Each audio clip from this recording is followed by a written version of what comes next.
So the Overt family came, and they arrived in 1981. And they're here illegally, and they went through the process to become American citizens. Christian Overt is now the founder of Edge Communications, a very successful man in Dade County. And he has a big problem with Homeland Security and what they are doing. He joins us now from Miami. Is that intro accurate? For the most part, with much respect, it's not that I disagree and have a big problem with what Homeland Security is doing, is that what the president campaigned on in 2024 is not what's living out on American streets today. And you talked about my family coming here following a process. We know TPS was offered to Venezuelans, Haitians, Nicaraguans, and following the law and a process, and the rug got pulled under them by this president overnight. And the courts have now said that it is beyond the president's authority to have done that.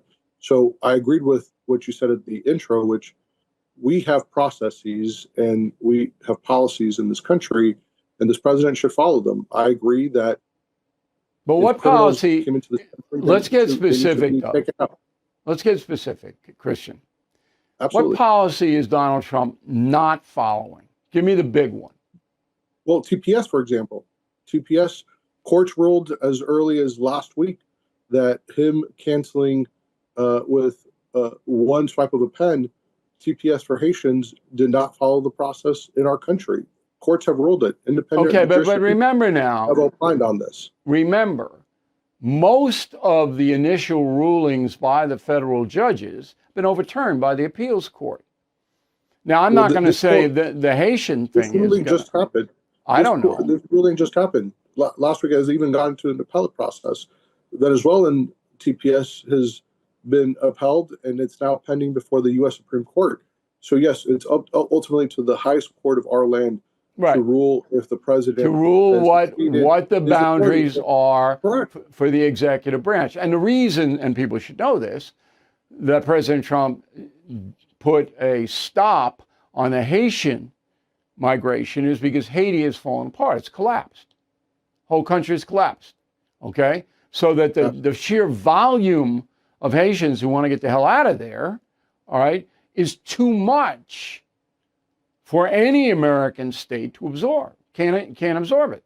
So there was a reason. It wasn't like, oh, I hate Haitians. Okay?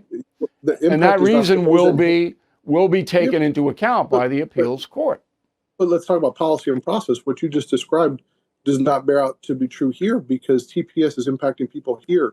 I agree, Haiti is at the point of collapse. It's unsafe, it's dangerous. Families are being targeted and persecuted. But the rules that have been changed are impacting families here that, again, overnight, someone who had legal status because of this president no longer has legal status. That's what's happened with Venezuelans. It's what's happening with Cubans. Christian, I don't know of any mass deportations on Haitians, and you live in a city where there's a little Haiti, a huge neighborhood, and in New York there's a huge neighborhood of Haitians. There hasn't been any ICE going in there and rounding up anybody, as far as I know. Because the courts intervened. The courts intervened, Mr. Riley. Mr. Riley, that's ultimately what happened. But that's our process. Correct. And the same thing is true with Venezuelans. The courts have issued stays.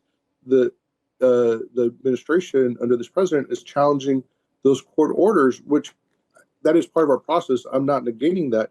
But at the end, they are targeting innocent families who are Venezuelans.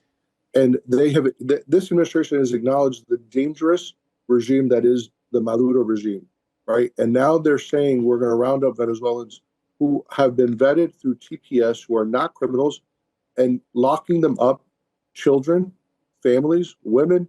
We don't know where some are today. That is a problem. Because I said that quite clearly. But again, there are no mass roundups.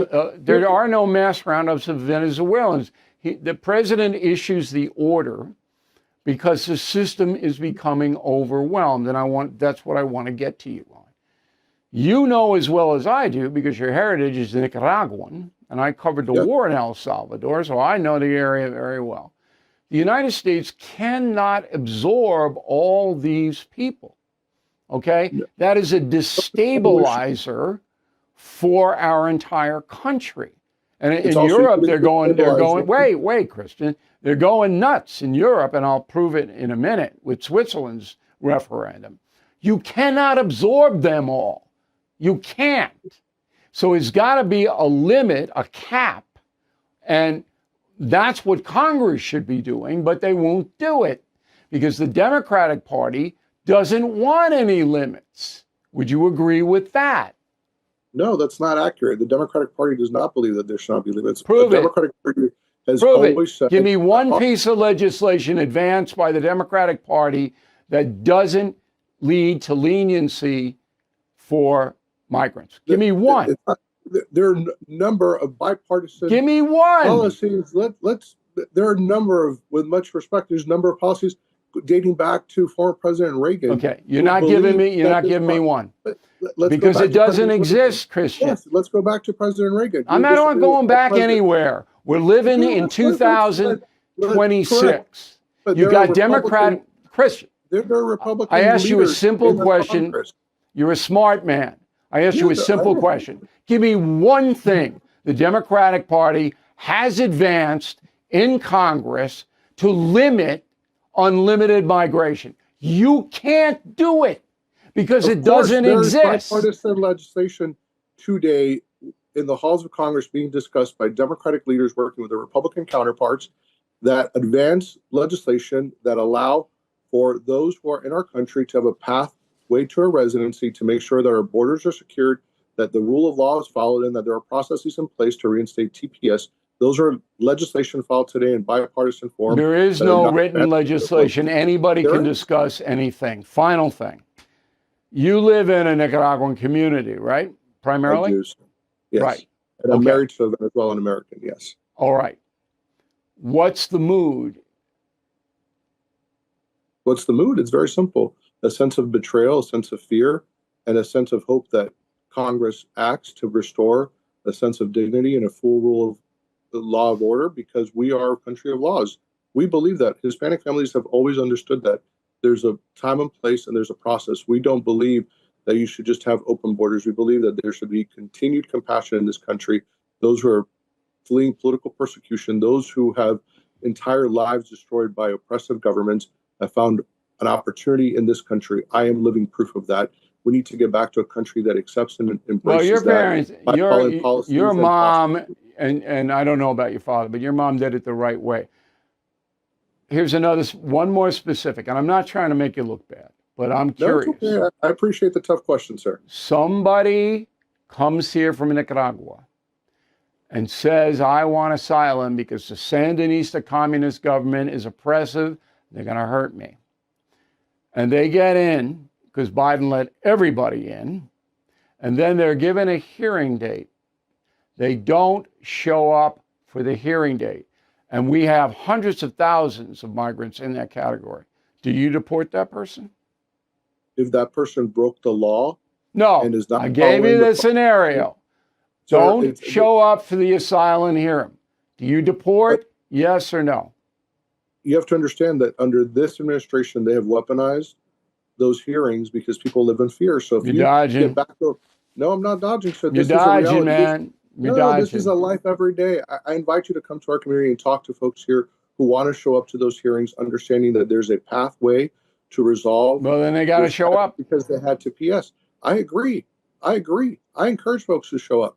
I know well, folks if they don't show up, they got to go. Here, sir, and that's where we have to get back to a place that laws are followed. But when you have a Department of Homeland Security who's acting, and you've seen the videos and you touched on it at the beginning of your show, we need to get back to a place where the department is executing the laws correctly and with compassion, understanding that these are people's lives. If you committed a violent crime, but there got to be, Christian, there got to be rules and there got to be standards, and that's where I think you and I we diverge. All right, I got to run.